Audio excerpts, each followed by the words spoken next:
YCP వాళ్ళ అమాయకత్వాన్ని చూసి జాలిపడాలా, వాళ్ళ కన్నింగ్నెస్ చూసి ఇంకా అసహించుకోవాలా అర్థం కావట్లేదండి. పక్క రాష్ట్రంలో ఎలక్షన్ జరిగాయి. ఆ ఎలక్షన్లో విజయ్ జోసెఫ్ గారు దాదాపు ఆల్మోస్ట్ ఆయన ముఖ్యమంత్రి ఖాయమయ్యేలాగే కనిపిస్తుంది. ఎవరు ఊహించిన విధంగా ఆయన గెలిచాడు. అయితే కంప్లీట్ పక్క రాష్ట్రానికి సంబంధించిన రాజకీయం ఇది.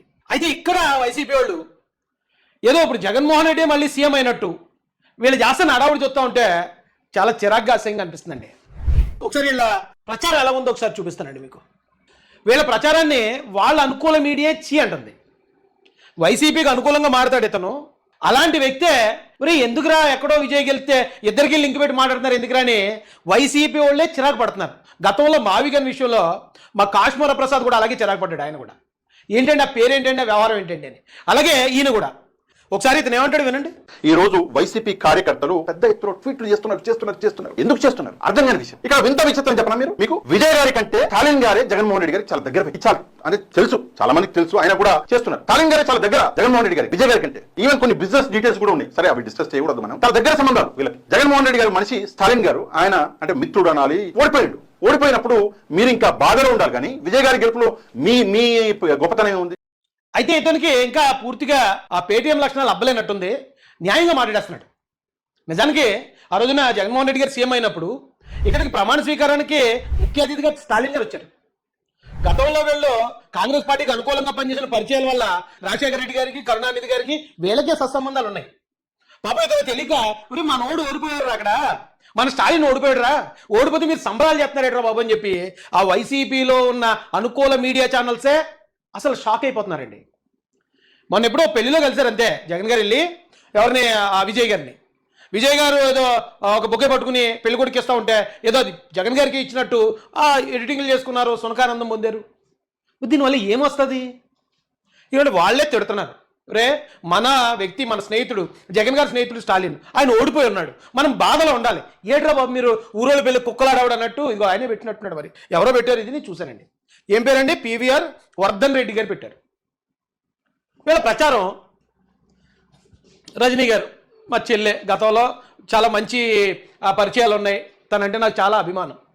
అయితే మరి ఇప్పుడు కొన్ని రోజుల నుంచి ఆవిడ స్వరం మార్చింది. ఆ విషయంలోకి నేను వెళ్ళగానే ఇక్కడ అడ్వకేట్ రజనీ గారు ఒక పాయింట్ మాట్లాడారు. ఆ పాయింట్ కూడా మీకు ఒకసారి వినిపిస్తాను. నేను తీసుకున్నాను నేను ఇంకా బలంగా కొట్టి గెలిచి చూపిస్తాను అంటూ ఆయన ఓడిపోయినప్పుడు చెప్పిన మాట.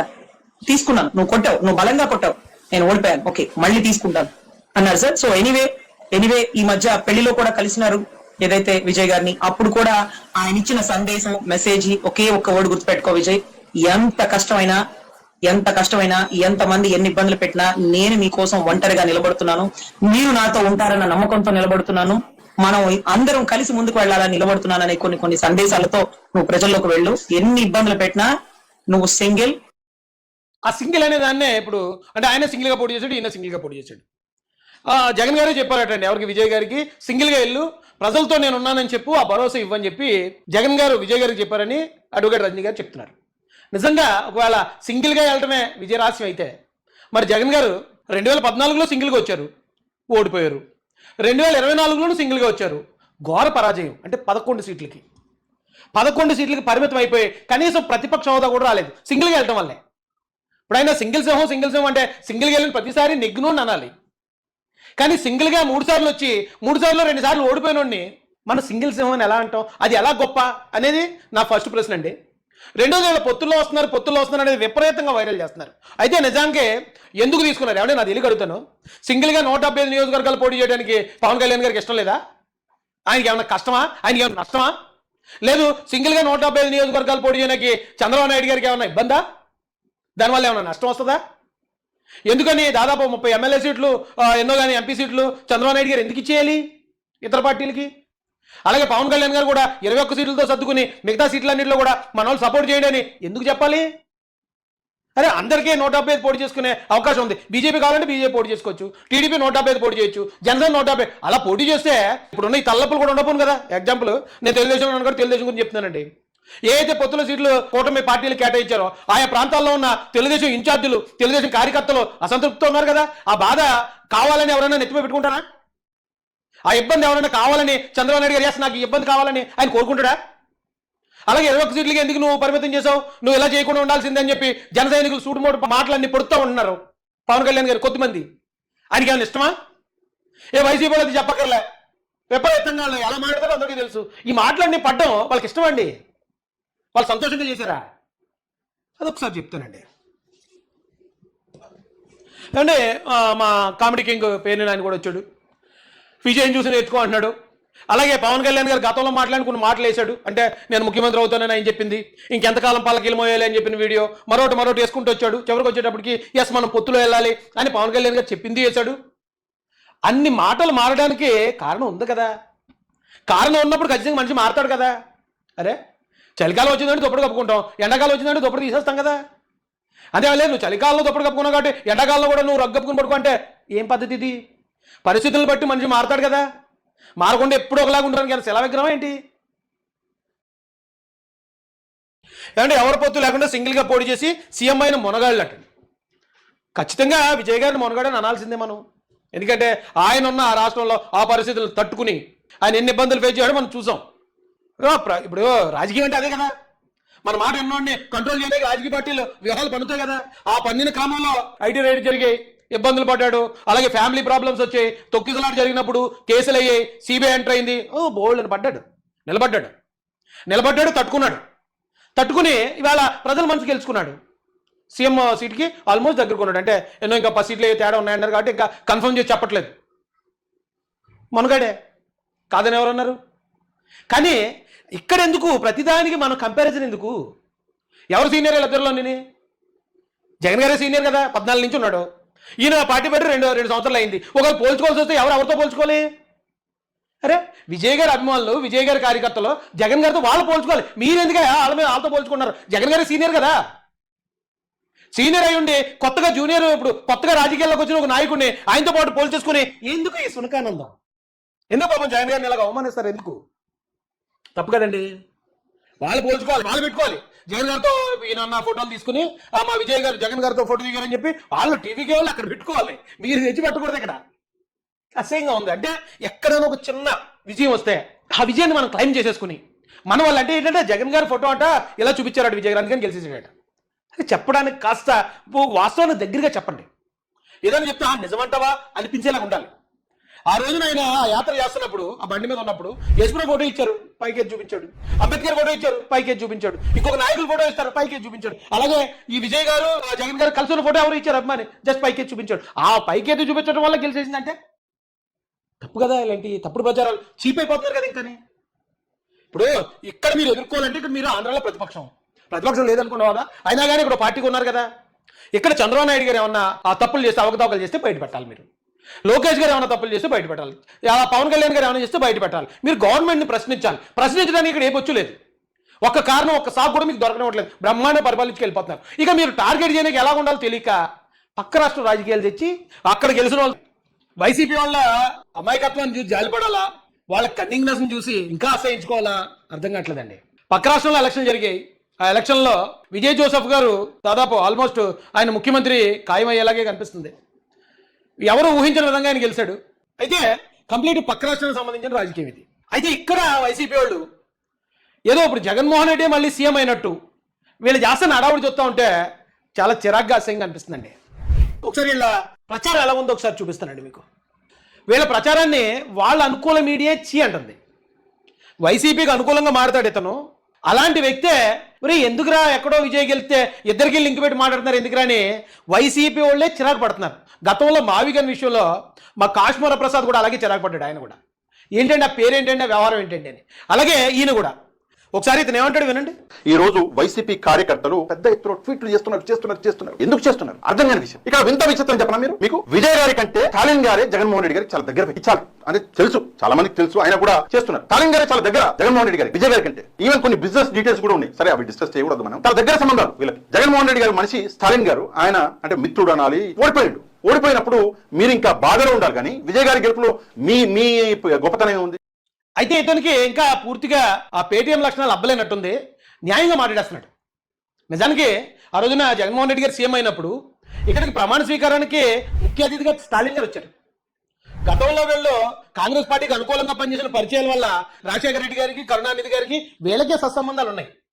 పాప ఏదో తెలియక మన ఓడి ఓడిపోయారు అక్కడ, మన స్టాలిన్ ఓడిపోయాడురా, ఓడిపోతే మీరు సంబరాలు చేస్తున్నారేట్రా బాబు అని చెప్పి ఆ వైసీపీలో ఉన్న అనుకూల మీడియా ఛానల్సే అసలు షాక్ అయిపోతున్నారండి. మొన్న ఎప్పుడో పెళ్లిలో కలిసారు అంతే, జగన్ గారు వెళ్ళి ఎవరిని ఆ విజయ్ గారిని, విజయ్ గారు ఏదో ఒక బొకే పట్టుకుని పెళ్లి కొడుకు ఇస్తూ ఉంటే ఏదో అది జగన్ గారికి ఇచ్చినట్టు ఎడిటింగ్లు చేసుకున్నారు, సునకానందం పొందారు. దీనివల్ల ఏమొస్తుంది? ఇవాళ వాళ్ళే తిడుతున్నారు, రే మన వ్యక్తి, మన స్నేహితుడు, జగన్ గారి స్నేహితుడు స్టాలిన్, ఆయన ఓడిపోయి ఉన్నాడు, మనం బాధలో ఉండాలి. ఏట్రా బాబు మీరు ఊరోళ్ళ పెళ్ళి కుక్కలాడవడం అన్నట్టు ఇగో ఆయనే పెట్టినట్టున్నాడు. మరి ఎవరో పెట్టారు, ఇది నేను చూశానండి. ఏం పేరండి? పివిఆర్ వర్ధన్ రెడ్డి గారు పెట్టారు. వీళ్ళ ప్రచారం రజనీ గారు మా చెల్లె, గతంలో చాలా మంచి పరిచయాలు ఉన్నాయి, తనంటే నాకు చాలా అభిమానం. అయితే మరి ఇప్పుడు కొన్ని రోజుల నుంచి ఆవిడ స్వరం మార్చింది, ఆ విషయంలోకి నేను వెళ్ళగానే ఇక్కడ అడ్వకేట్ రజనీ గారు ఒక పాయింట్ మాట్లాడారు. ఆ పాయింట్ కూడా మీకు ఒకసారి వినిపిస్తాను. నేను తీసుకున్నాను నేను ఇంకా బలంగా కొట్టి గెలిచి చూపిస్తాను అంటూ ఆయన ఓడిపోయినప్పుడు చెప్పిన మాట. తీసుకున్నాను, నువ్వు కొట్టావు, నువ్వు బలంగా కొట్టావు, నేను ఓడిపోయాను, ఓకే మళ్ళీ తీసుకుంటాను అన్నారు సార్. సో ఎనీవే ఈ మధ్య పెళ్లిలో కూడా కలిసినారు ఏదైతే విజయ్ గారిని. అప్పుడు కూడా ఆయన ఇచ్చిన సందేశం, మెసేజ్ ఒకే ఒక్క వర్డ్ గుర్తుపెట్టుకో విజయ్, ఎంత కష్టమైనా ఎంతమంది ఎన్ని ఇబ్బందులు పెట్టినా నేను మీకోసం ఒంటరిగా నిలబడుతున్నాను, మీరు నాతో ఉంటారన్న నమ్మకంతో నిలబడుతున్నాను, మనం అందరం కలిసి ముందుకు వెళ్ళాలని నిలబడుతున్నాననే కొన్ని సందేశాలతో నువ్వు ప్రజల్లోకి వెళ్ళు, ఎన్ని ఇబ్బందులు పెట్టినా నువ్వు సింగిల్. ఆ సింగిల్ అనే దాన్నే ఇప్పుడు అంటే ఆయన సింగిల్గా పోటీ చేశాడు, ఈయన సింగిల్గా పోటీ చేశాడు. జగన్ గారే చెప్పారటండి ఎవరికి, విజయ్ గారికి, సింగిల్గా వెళ్ళు, ప్రజలతో నేను ఉన్నానని చెప్పు, ఆ భరోసా ఇవ్వని చెప్పి జగన్ గారు విజయ్ గారికి చెప్పారని అడ్వకేట్ రజనీ గారు చెప్తున్నారు. నిజంగా ఒకవేళ సింగిల్గా వెళ్ళటమే విజయరాశి అయితే మరి జగన్ గారు 2014లో సింగిల్గా వచ్చారు, ఓడిపోయారు. 2024లోనూ సింగిల్గా వచ్చారు, ఘోర పరాజయం. అంటే 11 సీట్లకి పరిమితం అయిపోయి కనీసం ప్రతిపక్ష హోదా కూడా రాలేదు సింగిల్గా వెళ్ళటం వల్లే. ఇప్పుడు ఆయన సింగిల్ సింహం అంటే సింగిల్గా వెళ్ళిన ప్రతిసారి నెగ్గును అని అనాలి. కానీ సింగిల్గా 3 సార్లు వచ్చి 3 సార్లు 2 సార్లు ఓడిపోయినోడిని మన సింగిల్ సింహం అని ఎలా అంటాం? అది ఎలా గొప్ప అనేది నా ఫస్ట్ ప్రశ్న అండి. రెండోది, పొత్తుల్లో వస్తున్నారు అనేది విపరీతంగా వైరల్ చేస్తున్నారు. అయితే నిజానికి ఎందుకు తీసుకున్నారు ఏమంటే నా తెలియక అడుగుతాను. సింగిల్గా 175 నియోజకవర్గాలు పోటీ చేయడానికి పవన్ కళ్యాణ్ గారికి ఇష్టం లేదా? ఆయనకి ఏమన్నా కష్టమా? ఆయనకి ఏమన్నా నష్టమా? లేదు, సింగిల్గా 175 నియోజకవర్గాలు పోటీ చేయడానికి చంద్రబాబు నాయుడు గారికి ఏమన్నా ఇబ్బందా? దానివల్ల ఏమన్నా నష్టం వస్తుందా? ఎందుకని దాదాపు 30 ఎమ్మెల్యే సీట్లు, ఎన్నో కానీ ఎంపీ సీట్లు చంద్రబాబు నాయుడు గారు ఎందుకు ఇచ్చేయాలి ఇతర పార్టీలకి? అలాగే పవన్ కళ్యాణ్ గారు కూడా 21 సీట్లతో సర్దుకుని మిగతా సీట్లన్నింటిలో కూడా మన వాళ్ళు సపోర్ట్ చేయడని ఎందుకు చెప్పాలి? అరే అందరికీ 175 పోటీ చేసుకునే అవకాశం ఉంది. బీజేపీ కావాలంటే బీజేపీ పోటీ చేసుకోవచ్చు, టీడీపీ 175 పోటీ చేయొచ్చు, జనసేన 150. అలా పోటీ చేస్తే ఇప్పుడున్న ఈ తల్లప్పులు కూడా ఉండపోను కదా. ఎగ్జాంపుల్ నేను తెలుగుదేశం గురించి చెప్తున్నానండి. ఏ అయితే పొత్తుల సీట్లు కూటమి పార్టీలు కేటాయించారో ఆయా ప్రాంతాల్లో ఉన్న తెలుగుదేశం ఇన్ఛార్జీలు, తెలుగుదేశం కార్యకర్తలు అసంతృప్తితో ఉన్నారు కదా. ఆ బాధ కావాలని ఎవరైనా నెత్తిమే పెట్టుకుంటారా? ఆ ఇబ్బంది ఎవరైనా కావాలని చంద్రబాబు నాయుడు గారు నాకు ఈ ఇబ్బంది కావాలని ఆయన కోరుకుంటాడా? అలాగే 21 సీట్లకి ఎందుకు నువ్వు పరిమితం చేసావు, నువ్వు ఇలా చేయకుండా ఉండాల్సిందని చెప్పి జన సైనికులు సూటుమోటు మాటలన్నీ పొడుతూ ఉంటున్నారు పవన్ కళ్యాణ్ గారు కొద్దిమంది. ఆయనకి ఏమైనా ఇష్టమా? వైసీపీ వాళ్ళది చెప్పక్కర్లే, విపరీతంగా ఎలా మాట్లాడతారో అందరికీ తెలుసు. ఈ మాటలన్నీ పడ్డం వాళ్ళకి ఇష్టం అండి, వాళ్ళు సంతోషంగా చేశారా? అదొకసారి చెప్తానండి. అంటే మా కామెడీ కింగ్ పేరు ఆయన కూడా వచ్చాడు, విజయం చూసి నేర్చుకో అంటున్నాడు. అలాగే పవన్ కళ్యాణ్ గారు గతంలో మాట్లాడుకున్న మాటలు వేశాడు. అంటే నేను ముఖ్యమంత్రి అవుతానని ఆయన చెప్పింది, ఇంకెంతకాలం పల్లకీలు మోయాలి అని చెప్పిన వీడియో మరోటి వేసుకుంటూ వచ్చాడు. చివరికి వచ్చేటప్పటికి ఎస్ మనం పొత్తులో వెళ్ళాలి అని పవన్ కళ్యాణ్ గారు చెప్పింది వేశాడు. అన్ని మాటలు మారడానికి కారణం ఉంది కదా. కారణం ఉన్నప్పుడు ఖచ్చితంగా మనిషి మారతాడు కదా. అరే చలికాలం వచ్చిందంటే దుప్పటి కప్పుకుంటాం, ఎండాకాలం వచ్చిందంటే దుప్పటి తీసేస్తాం కదా. అదే లేదు, నువ్వు చలికాలంలో దుప్పటి కప్పుకున్నావు కాబట్టి ఎండాకాలంలో కూడా నువ్వు రగ్గు కప్పుకుని పడుకుంటే ఏం పద్ధతి ఇది? పరిస్థితులను బట్టి మనిషి మారతాడు కదా. మారకుండా ఎప్పుడు ఒకలాగా ఉండడానికి కానీ శిలా విగ్రహం ఏంటి? ఏమంటే ఎవరి పొత్తు లేకుండా సింగిల్గా పోటీ చేసి సీఎం అయిన మునగాళ్ళు అట్టండి. ఖచ్చితంగా విజయ్ గారిని మునగాడని అనాల్సిందే మనం. ఎందుకంటే ఆయన ఉన్న ఆ రాష్ట్రంలో ఆ పరిస్థితులను తట్టుకుని ఆయన ఎన్ని ఇబ్బందులు ఫేస్ చేయడం మనం చూసాం. ఇప్పుడు రాజకీయం అంటే అదే కదా. మన మాట ఎన్నోడిని కంట్రోల్ చేయడానికి రాజకీయ పార్టీలు వ్యూహాలు పన్నుతాయి కదా.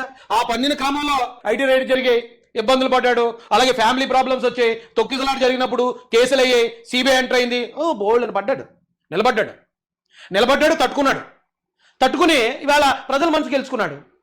సీఎం సీట్కి ఆల్మోస్ట్ దగ్గరకున్నాడు. అంటే ఎన్నో ఇంకా 10 సీట్లు తేడా ఉన్నాయన్నారు కాబట్టి ఇంకా కన్ఫర్మ్ చేసి చెప్పట్లేదు. మునగాడే కాదని ఎవరన్నారు? కానీ ఇక్కడ ఎందుకు ప్రతిదానికి మనం కంపారిజన్ ఎందుకు? ఎవరు సీనియర్ వీళ్ళిద్దరిలోని? జగన్ గారే సీనియర్ కదా, 14 నుంచి ఉన్నాడు. ఈయన పార్టీ పెట్టి రెండు సంవత్సరాలు అయింది. ఒకవేళ పోల్చుకోవాల్సి వస్తే ఎవరితో పోల్చుకోవాలి?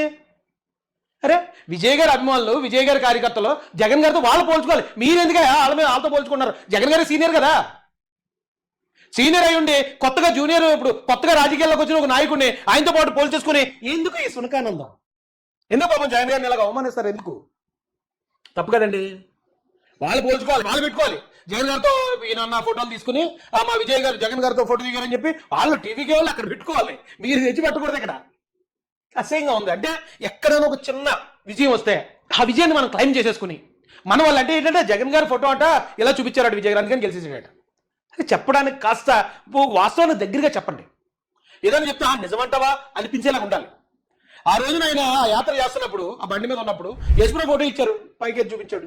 అంబేద్కర్ ఫోటో ఇచ్చారు, పైకి చూపించాడు. ఇంకొక నాయకులు ఫోటో ఇస్తారు, పైకి చూపించాడు. అలాగే ఈ విజయ్ గారు జగన్ గారు కలిసి ఉన్న ఫోటో ఎవరు ఇచ్చారు అభిమాని, జస్ట్ పైకి చూపించాడు. ఆ పైకి చూపించడం వల్ల గెలిచేసిందంటే తప్పు కదా. ఇలాంటి తప్పుడు ప్రచారాలు చీప్ అయిపోతున్నారు కదా. ఇంకని ఇప్పుడు ఇక్కడ మీరు ఎదుర్కోవాలంటే ఇక్కడ మీరు ఆంధ్రాలో ప్రతిపక్షం లేదనుకున్నావా? అయినా కానీ ఇక్కడ పార్టీకి ఉన్నారు కదా. ఇక్కడ చంద్రబాబు నాయుడు గారు ఏమన్నా ఆ తప్పులు చేస్తే అవకతవకలు చేస్తే బయట పెట్టాలి. మీరు లోకేష్ గారు ఏమైనా తప్పులు చేస్తే బయట పెట్టాలి. పవన్ కళ్యాణ్ గారు ఏమైనా చేస్తే బయట పెట్టాలి. మీరు గవర్నమెంట్ని ప్రశ్నించాలి. ప్రశ్నించడానికి ఇక్కడ ఏ పొచ్చు లేదు. ఒక్క కారణం, ఒక్క సాగు కూడా మీకు దొరకనివ్వట్లేదు. బ్రహ్మాండ పరిపాలించుకు వెళ్ళిపోతున్నారు. ఇక మీరు టార్గెట్ చేయడానికి ఎలా ఉండాలో తెలియక పక్క రాష్ట్ర రాజకీయాలు తెచ్చి అక్కడ గెలిచిన వాళ్ళతో కంపేర్ చేసుకుని ఎందుకండి